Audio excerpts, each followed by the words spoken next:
This is Total Telecom at the Gigabit Copper event in Brussels, where I'm joined by Neil McRae of BT. Neil, you gave a keynote presentation this morning about what's happening with BT and g.Fast and other areas, but one of the things you talked about was seamless connectivity.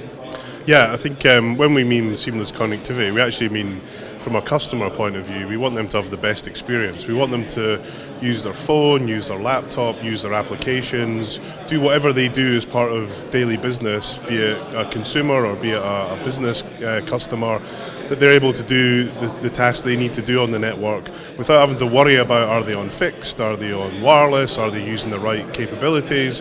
That just literally when you turn it on, it works and works really well. And you talked about something called NGA2, the Sure. network. Tell me more about that. Yeah, I mean, NGA, when we built NGA, we built it with the future in mind. And we knew that there would be more technologies that would allow us to go faster, because every year new technologies come out.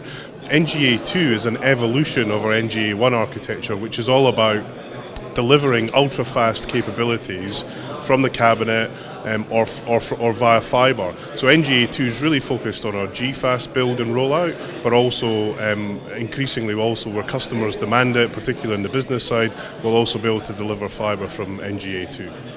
Now also you talked about the rollout, but the big boss in BT has given you a massive target by 2020, 10 million homes I think it is? Yeah, absolutely. I think in our industry you have to be bold, you have to want to invest. BT is investing significantly in the UK. We want to offer customers the speeds and the experience that they want. So g.Fast is a key solution and enabling us to get to 10 million homes with ultra-fast speeds. Again, you're not just talking about g.Fast, you're actually doing it. I think you've got some trials already taking place. How are they going? They're going really well. I mean, my measure of a trial is less about graphs and presentations. It's about talking to the users and the customers that are experiencing it. Every single customer that has this does not want us to take it away. And for me, that's a very kind of proud moment where, they're literally, please don't take it away. For me, that's a real sense of the capability of this technology. But of course, we need to make sure that it's ready for deployment on a wider scale.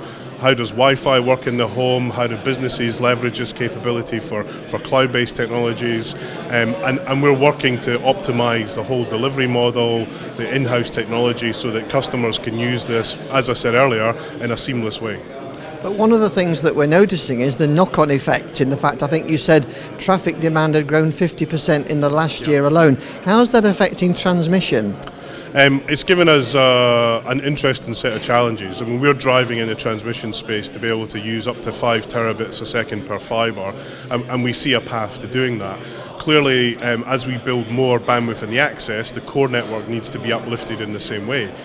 We've actually got our broadband evolution platform that we've rolled out over the past 3 years, which has allowed us to really increase massively the amount of bandwidth that we're able to leverage. Now, we don't do that in a kind of build it and they will come fashion. We build it in a way that we can add more capacity when the demand comes.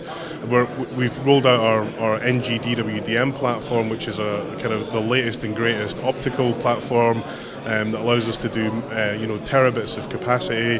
But increasingly we're moving in a direction to integrate the WDM layer with the IP layer, using SDN technologies to enable a much more on-demand provisioning and also changing of bandwidth where we have problems by automatically changing things and really making the core continuing to make the core the kind of bulletproof platform that it needs to be, that can scale and scale at a unit cost that's effective for us as a business. Neil, thanks very much for joining us. You're welcome.